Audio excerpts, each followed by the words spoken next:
Hi, it's Anna from the Heartbeat Hive. I'm trying a different scenery because I recorded this very video about failure, which is the topic I'm going to go over. Just some thoughts about this very informal sweet hang. Um, yeah, the video that I made, it cut off the last time and I uploaded it and everything. And then I went to watch it on YouTube and I was like, wait a minute. So I'm recording it again. This time in a different environment. I'm not going to have the graphics or whatever, and that's fine. Before I do that, if you're new here, I am a coach for creative people. I'm a musician and multimedia artist. I work with people who are interested in reaching their goals long term in a sustainable way so they can do this with deep focus and not burning out. You can find information on my website, heartbeathive.com. There's probably some information below. All right, so failure. Failure is similar to the way that fear can occupy our minds. So when we are focused on fear, the possibility of, let's say, something like enjoyment. Now, I'm not talking about being in danger, like physical harm or emotional harm or whatever, abuse. I'm talking about just your mental direction for your goals. When we're focused on fear, we take up the capacity here mentally to where we're not able to see the rest. And if you look up posture restoration, that technique of physical therapy, it talks about how when your foot doesn't hit the ground, your brain doesn't make up the rest of reality. It's pretty trippy if you ever research that kind of stuff. And I'm sure there's other articles about this, but that sense of like the physical part matching with reality and the perception part is very interesting, especially when we look at failure as feedback. So when we don't have feedback, we are speculating about reality without the direct experience. So why does fear come into this equation in the capacity sense? When we're focused on fear, we're not able to see as well. It's kind of blurry or it's non-existent. The other side of success, opportunity, adaptation, evolving, unfolding, blooming, whatever you want to call it, ascension, because we're focused on the fear. Now, people avoid taking action many times because they're afraid of failure. But what if we turn failure on its head and said, you know what? Failure is just feedback. So an example would be in a GPS. Let's say the GPS destination is a goal. You have a goal to go somewhere. And you have a vehicle and you have, you're on a bus route or whatever. Let's say the car gets off track, right? When the car gets off track, let's liken that to failure. If you see it as failure and you quit, you're like, well, I guess I can't go there because I got off track. It seems crazy, right? The GPS is like, hey, turn around. Where are you going? And it's very quick. It's like, do a U-turn, right? That's how I imagine it sounds. And it just seems like, oh yeah, okay, I'll get back on track because that's where I'm going. You don't see that variation of your path as, now I just can't go there. I'm done. I failed, right? That's how we need to see our goals.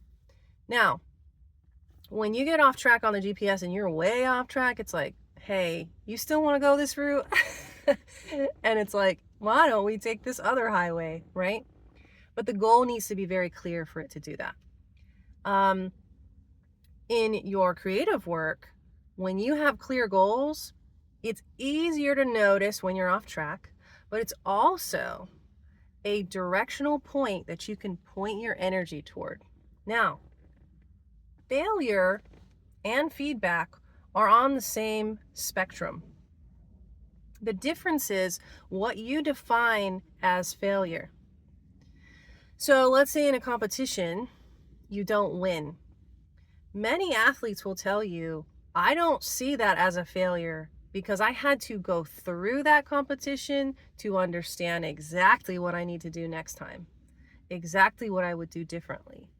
Now, do they experience disappointment? Of course they do.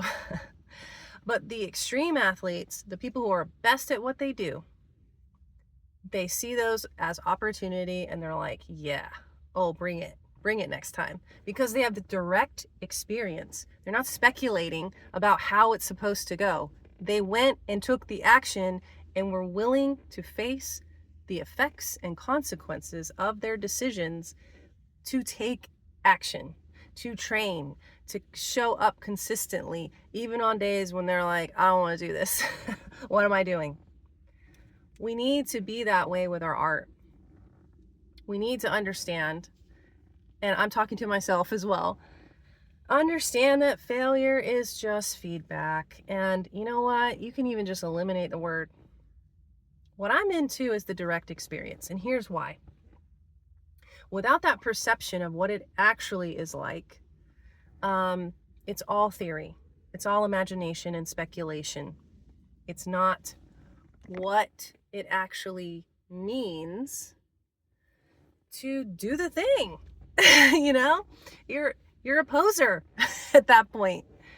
And you know, that might be a harsh word, but think about posture, right? When you posture yourself, but you don't take the action, it's almost like there's a break in authenticity, right? So when someone has receipts and street cred and you have knowledge of that person as being legit, right? There's an element there where you say, you know what? I think that person has taken action many times. And what social media is really bad at is showing only the successes of all those actions, right? Only when an artist or a creative person or someone online decides to share the failure part do we actually start to see, oh, this is how this came together. Oh, this is how they became great at what they do.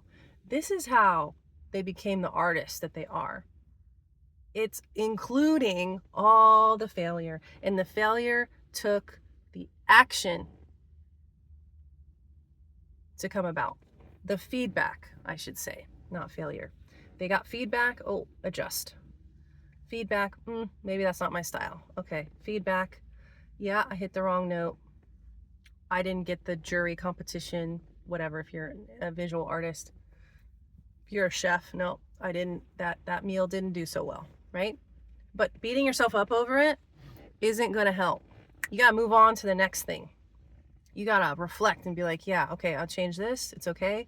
And outside thoughts, comments, all that bullshit, you gotta like throw that out the window, because those people are not you. You are you, and you get to decide who you are right now.